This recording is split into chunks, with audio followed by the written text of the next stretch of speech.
আমাদের বাবা মা কৃষিকাজ করে আমাদের পড়াশোনা করেছে মন্ত্রণালয়। না না আপনারা না করেন নাই। কিন্তু আমাদের সাথে কেন একটা আমি একটা প্রশ্ন করতে চাচ্ছিলাম, আসলে আপনারা কি জনদুর্ভোগ করে কি মন্ত্রণালয় থেকে যেই স্বীকারোক্তি সেটি কি আদায় করতে চাচ্ছেন কি? আমরা জনদুর্ভোগ করতে চাই নাই, কিন্তু মন্ত্রণালয় আমাদেরকে বাধ্য করেছে। আচ্ছা, মন্ত্রণালয়ের দায়ভার কি সাধারণ জনগণের ভোগান্তি? মন্ত্রণালয়ের মানে সাধারণ জনগণের ভোগান্তি নয়, কিন্তু আমরা বলতে চাচ্ছি যে আমরা মন্ত্রণালয়ের সামনে অনেকবার গিয়েছি, প্রশাসন আমাদেরকে অনেক মানে আশ্বাস দিয়ে বের করে দিয়েছে। তো আমরা দেখছি যে ওই জায়গায় আমরা কোনো মূল্য পাইতেছি না। যখন আমরা সাধারণ জনগণকে আটকাবো, বিশ্বের মিডিয়া দেখবে কেন স্টুডেন্ট আসতে নামছে, তখন যখন বিশ্বের মিডিয়াগুলো এমন প্রচার হবে আপনাদের মতন। আমি আপনাকে প্রশ্ন করেছিলাম যে আমি আপনার কথার উত্তর দিতেছি, আমি আপনার কথার উত্তর দিতেছি। মন্ত্রণালয়ের যে ভুল সিদ্ধান্ত কিংবা মন্ত্রণালয়ের যেসব ভুল সেসবের দায়ভার কি আমরা সাধারণ জনগণ নিবে কিনা, মানে মন্ত্রণালয় যে আমি এটা উত্তরটা আপনার গুছাই বলতেছি।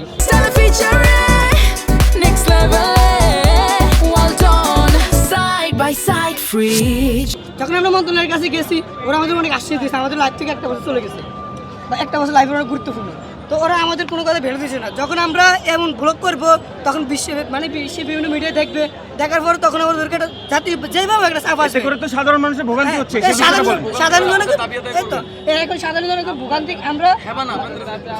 আচ্ছা শোনো, আমরা কলেজে অবস্থান করেছি, অনেকবার কর্মসূচি দিয়েছি শান্তিপূর্ণভাবে।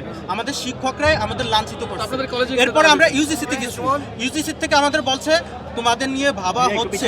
এরপর আমরা শিক্ষা মন্ত্রণালয়ে গেছি, তারা আমাদেরকে কিছু সংখ্যক লোকদেরকে ডেকে মিটিং করে তারা আশ্বাস দিয়েছে, কিন্তু এর কোনো বাস্তবায়ন হয়নি। কেন হয়নি এখন আপনারাই বলুন, আমরা কোথায় যাব? রাস্তা ছাড়া আমাদের কি আছে? কলেজ আমাদের না, শিক্ষকরা কলেজ নিয়ে নিয়েছে।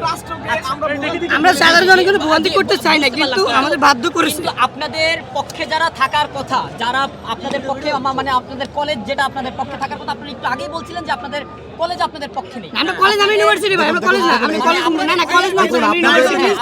আপনাদের প্রশ্ন যেটা, আপনাদের প্রশ্ন এখানে একটা সমস্যা। এক মিনিট আপনাদের আমি আপনার প্রশ্নটা বুঝতে পেরেছি। আপনার প্রশ্নের ভিতরেই একটা সমস্যা রয়েছে, সেটা হচ্ছে 2024-25 সেশনের যেই সকল শিক্ষার্থীরা আমরা এখানে ভর্তি হয়েছি, আমাদের প্রশ্নপত্র আপনারা চেক করেন, সেই প্রশ্নপত্রে লেখা ছিল যে ঢাকা সেন্ট্রাল ইউনিভার্সিটি ব্র্যাকেটে প্রক্রিয়াধীন। যদি আমি তো ঢাকা কলেজের অধীনে পরীক্ষা দিই নাই, আমি তো সরকারি 7 কলেজের অধীনে পরীক্ষা দিই নাই, আমি পরীক্ষায় দিয়েছি ঢাকা সেন্ট্রাল ইউনিভার্সিটির প্রশ্নপত্রে। আমার প্রশ্নপত্রে নেগেটিভ মার্কিং ছিল। একটা বিশ্ববিদ্যালয়, একটা পাবলিক বিশ্ববিদ্যালয় যে সকল শর্ত মেনে ভর্তি পরীক্ষা অনুষ্ঠিত হয়, তার সকল শর্ত আমরা পূরণ করেছি। আমার বিশ্ববিদ্যালয়ে শুধুমাত্র ভর্তি পরীক্ষায় পাস করতে পারেন দেখে এখনও মাত্র 1978টি সিট বাতিল রয়েছে, মানে অপেক্ষারত রয়েছে, সেখানে কাউকে ভর্তি করা হয়নি। তাহলে আপনারা জোরপূর্বকভাবে আমাকে তো একটি কলেজ মোডেল আমার উপর চাপিয়ে দিতে পারেন না।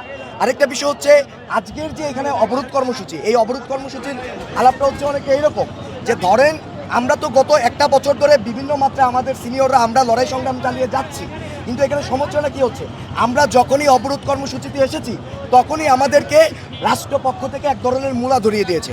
আপনারা জানলে অবাক হবেন যে কী লজ্জাজনক বিষয়। গতকালকে যখন আমরা ঘোষণা করেছি যে আমরা একটি অবরোধ কর্মসূচি রেখেছি, তখন আমরা সেই মুহূর্তে দেখলাম যে মিনিস্টার অফ এডুকেশনের যে ফেসবুক পেজ রয়েছে, সেখান থেকে তারা বলতেছে আমাদেরকে কিছুদিন সময় দেন, আপনারা একটু ধৈর্য ধারণ করেন, আমরা এটা কার্যক্রম চালাচ্ছি। তার মানে কি, যতক্ষণ আমরা কথা বলছি ঠিক তখনই কিন্তু সরকারের টনক নড়ছে। এবং সরকার আমাদেরকে আশ্বস্ত করেছিল জানুয়ারি মাসের দ্বিতীয় সপ্তাহের ভিতরে এই অর্ডিন্যান্স জারি করবে। এখন আগামীকালকে হচ্ছে 15 তারিখ। আমরা বিশ্ববিদ্যালয়ের শিক্ষার্থী হিসেবে অন্তত এইটুকু তো বুঝি যে একটা আইন পাস করার জন্য উপদেষ্টা পরিষদ কিংবা মন্ত্রী পরিষদে সেটিকে আগে অনুমোদন করাইতে হবে এবং মহামান্য রাষ্ট্রপতির সিগনেচার ক্রমে সেটি আইনে পাস হবে। আগামীকালকে আমরা গত পরশুদিন 7টি ক্যাম্পাসে বিক্ষোভ মিছিল করেছিলাম এবং সেই ধারাবাহিকতায় আমরা মনে করছি যে আগামীকালকেও হয়তো বা আমাদের এই আইনটা পাস নাও হইতে পারে। সরকারকে হুঁশিয়ারি করে দেওয়ার জন্য আজকে আমরা প্রস্তাবিত ঢাকা সেন্ট্রাল ইউনিভার্সিটির শিক্ষার্থীরা রাজধানীর গুরুত্বপূর্ণ 3টি পয়েন্টে অবরোধ কর্মসূচি দেখেছি এবং অনির্দিষ্টকাল পর্যন্ত আমরা আমাদের এই অবরোধ কর্মসূচি চালিয়ে যাব। এবং আগামীকালকে যদি উপদেষ্টা পরিষদ যদি এই বিশ্ববিদ্যালয় অর্ডিন্যান্স যদি অনুমোদন না করে, রাজধানী ঢাকাকে আমরা অচল করে দিব।